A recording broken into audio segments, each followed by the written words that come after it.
Mari kita sama-sama tundukkan kepala, kita masuk dalam doa kita. Mari kita berdoa. Maha besar Allah yang selalu menyertai setiap langkah kami.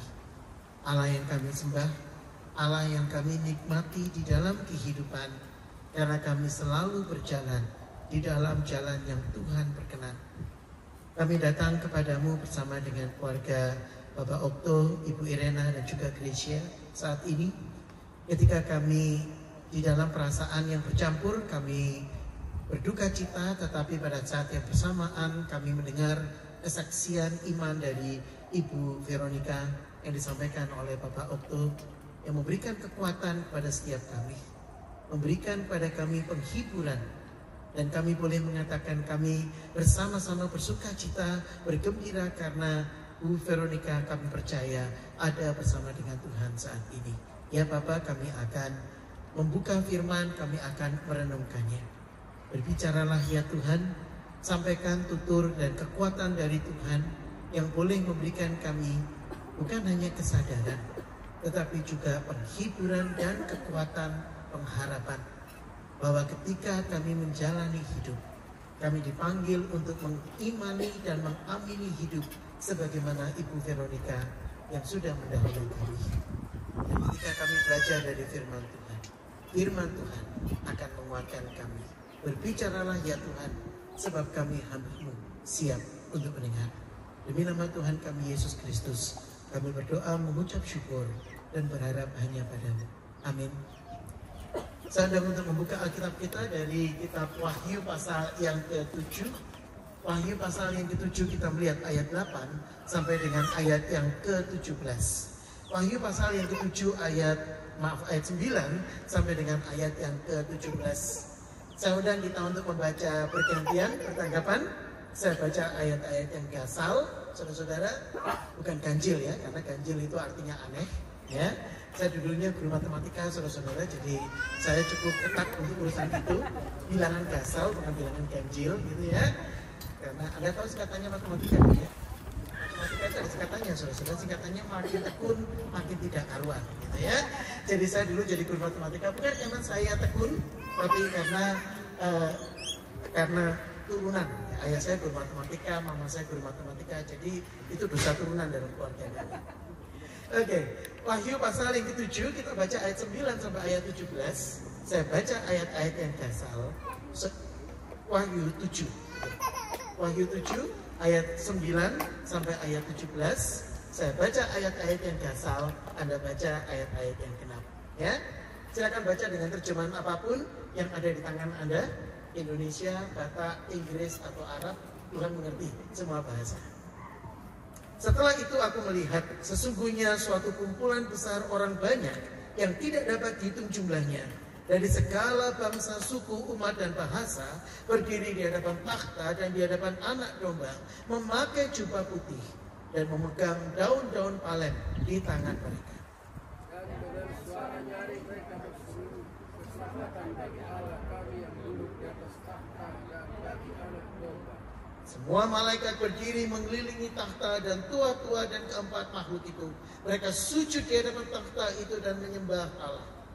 Kami berkata amin, puji-pujian dan kemuliaan, dan hikmat dan syukur, dan hormat dan kekuasaan dan kekuatan bagi Allah sampai selama-lamanya.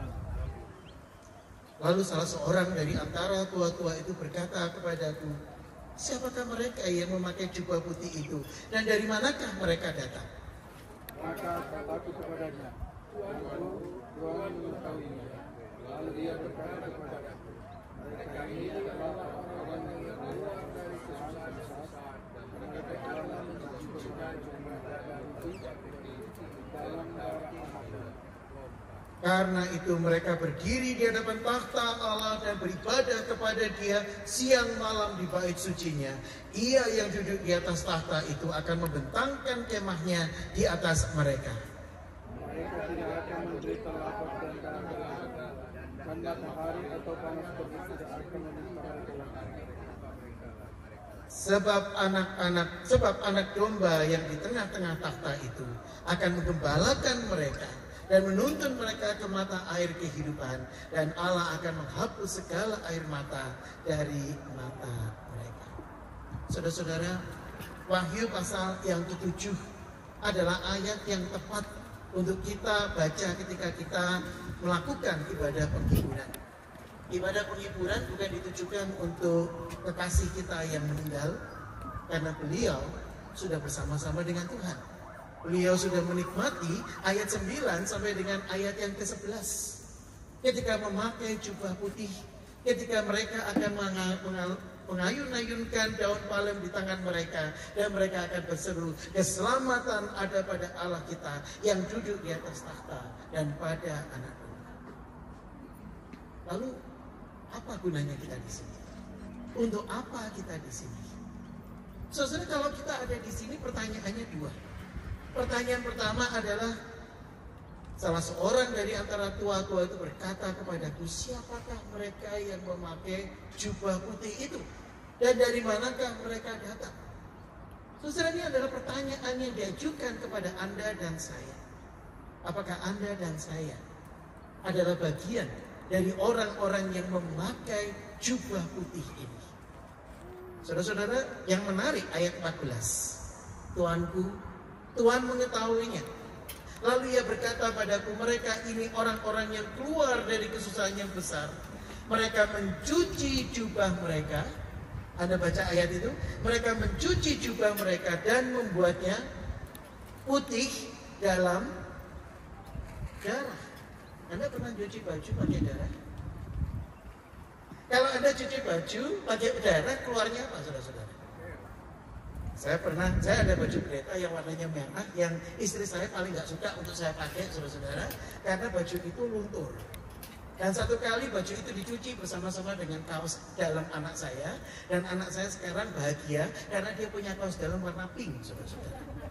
Gara-gara baju pendeta warna merah yang saya punya. Maka kalau saya pakai baju itu, istri saya kemudian cuci sendiri pakai tangan, kamu yang cuci. Saudara-saudara, bagaimana bisa mencuci pakaian dengan darah keluarnya putih?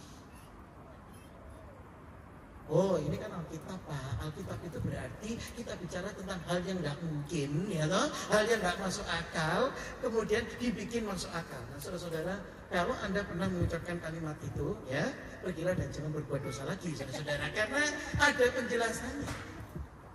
Saudara-saudara, Anda dan saya tahu bahwa kacamata yang dipakai oleh para tentara atau para prajurit kalau mereka pergi berperang di malam hari adalah kacamata apa namanya?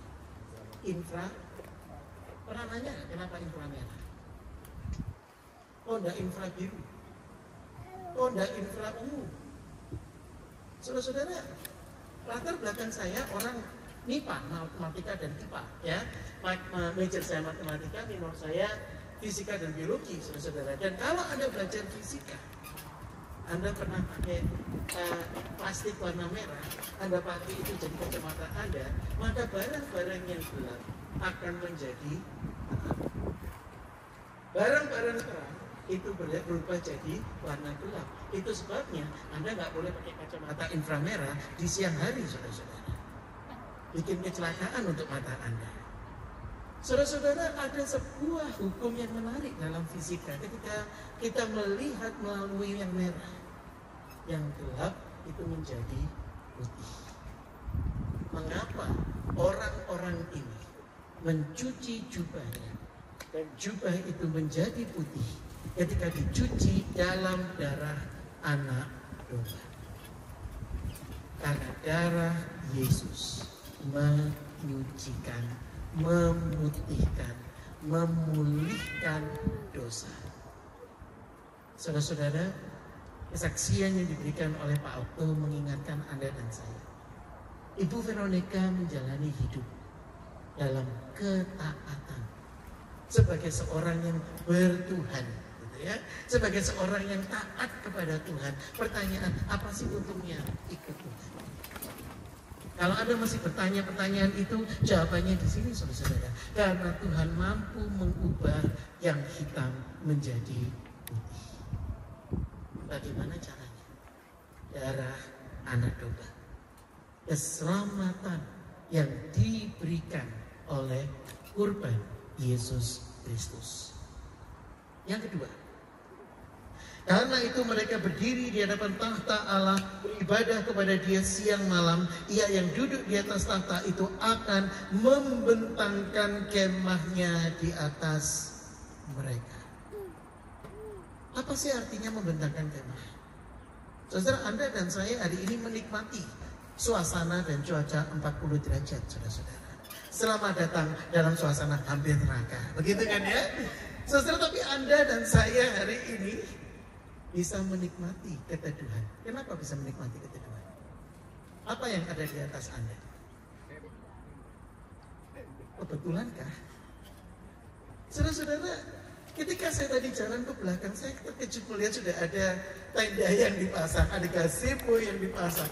Pas sekali dengan apa yang kita baca. Dia akan membentangkan kemahnya di atas mereka. Apa artinya? Anda dan saya tidak merasakan panas. Anda dan saya tidak merasakan keterikan. Anda dan saya tidak merasakan, ya tapi ada bercanda Pak, jangan sampai nanti dehidrasi. Saya bilang kalau dehidrasi kan pasti saya udah meleleh di bawah gitu kan ya. Saudara-saudara, ketika Allah membentangkan kemah, ada sebuah tindakan yang mengingatkan Anda dan saya pada peristiwa kejadian pasal yang ketiga. Ketika manusia jatuh dalam dosa, apa yang dilakukan manusia? Ya, sembunyi. Mereka tahu bahwa mereka telanjang, jadi apa yang mereka lakukan? Mereka cari daun, saudara-saudara, untuk nutupin, gitu kan ya? Untuk menutupi diri mereka sendiri. Daun sanggup nggak untuk mengkamuflase mereka? Adam, di mana Anda? Apakah itu pertanyaan karena Allah tidak tahu Adam ada di mana? Oh, Allah tahu. Jadi Adam, di mana engkau? Itu bukan pertanyaan pencarian. Itu adalah sebuah pertanyaan pengujian motivasi diri. Apa yang sudah kamu lakukan? Allah tahu apa yang ada di dalam hati kita. Allah sanggup untuk mengubah kebejatan itu, dosa itu, dan dipulihkan karena kasih. Hal pertama yang dilakukan Allah bagi manusia adalah mengganti cawat itu dengan pakaian.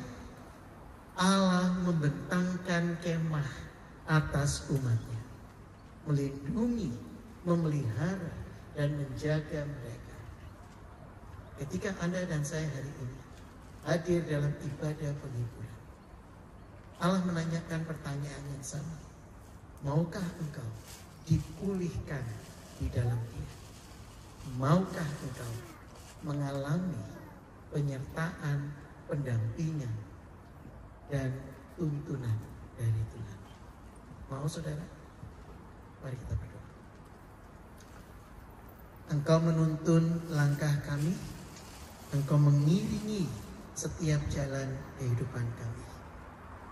Kami berterima kasih dan bersyukur bersama dengan keluarga Simanjuntak yang sudah Engkau berikan karunia Ibu Veronica Dolok Saribu yang sudah mendampingi mereka selama 82 tahun.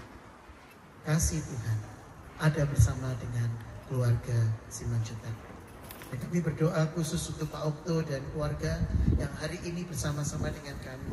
Kuatkan mereka ya Bapak, teguhkan iman mereka, sabarkan hati mereka, supaya mereka boleh menyadari Allah tidak pernah berhenti mengasihi mereka.